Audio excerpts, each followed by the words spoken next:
We're going to start today by putting our name on the back of our big white paper. I'm going to flip it over. Oh my gosh, I already made a mess. My paper went in my paint. Good thing I have a paper towel to kind of wipe that up right away.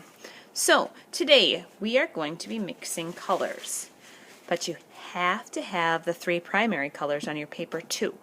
So to make sure I don't forget that, I'm going to start with the primary colors. I like to use the bigger brush first, and we are making something abstract, which means it might not look like a house or outside or my favorite animal.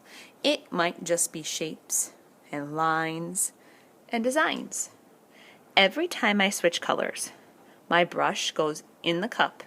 And as you can see, well, you can't see very well, but my brush is all the way in, and I am rubbing that brush on the bottom of the cup to get the paint off.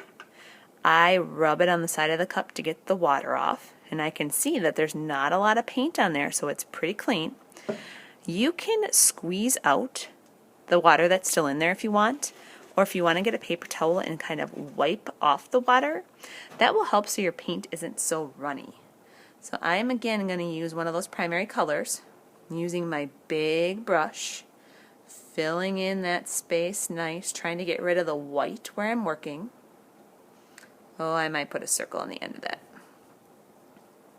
So I'm not really thinking of anything I'm making, I'm just painting.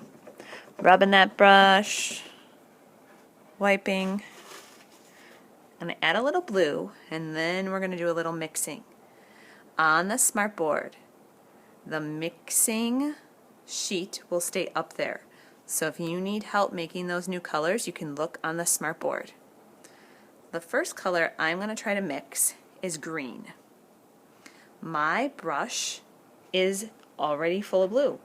So I'm going to take a little dot of blue and I'm going to put it in between my yellow and green. So I'm taking just a little bit of it.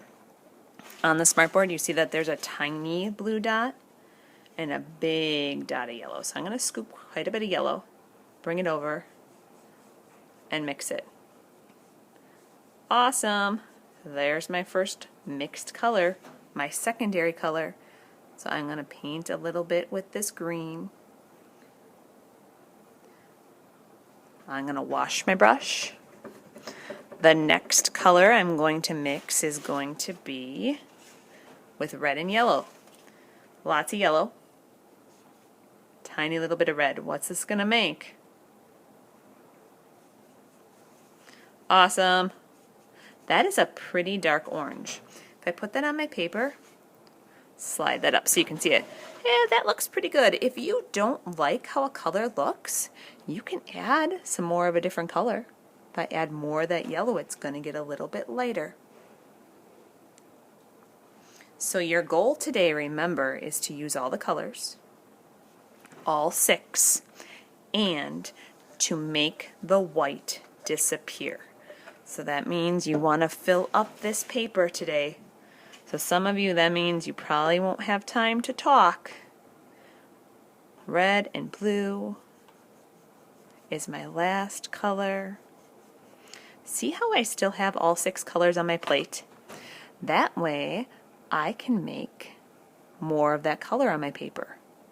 If you run out of the color, mix more. Today you also have a tiny brush.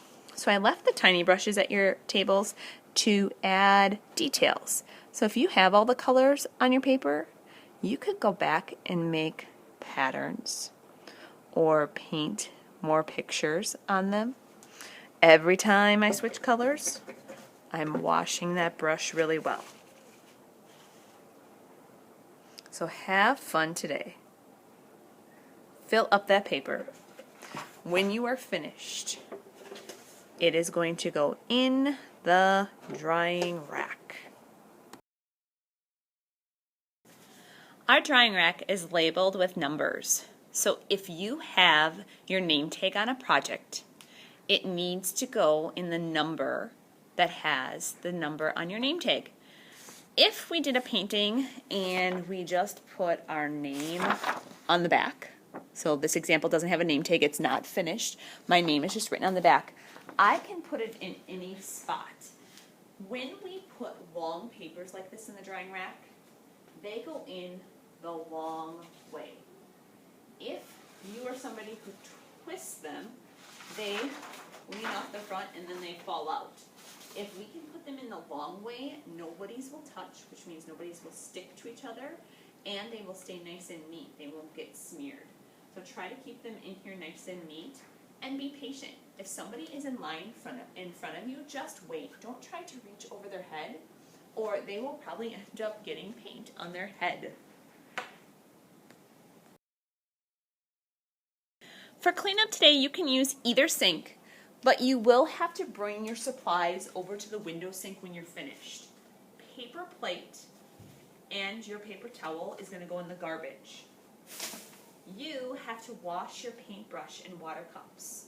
So I am going to curl my fingers around, wrap them under this lid, and gently pull up, and it pops up. If you need help with that, I can help you for sure, or a friend. At the sink, you don't want it to be on the whole way, just a little bit of water at a time. I'm going to dump my water cup out, and see how I'm rinsing it, filling it up a little bit, and making sure the water is clear.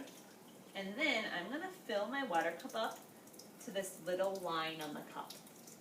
I'm going to make sure the cap is rinsed. I'm going to put that cap on and hear a click. So I'm going to push on. The water cups with clean water are going to go on this tray.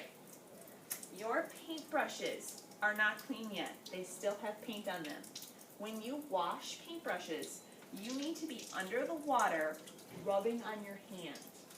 So I'm rubbing that paintbrush on my hand till it's clean. Clean brushes are going to come over by the window sink as well. Big brushes go in the big cup, little brushes in the little cup, and then you can wash your hands, and you might even need to clean up your table spot.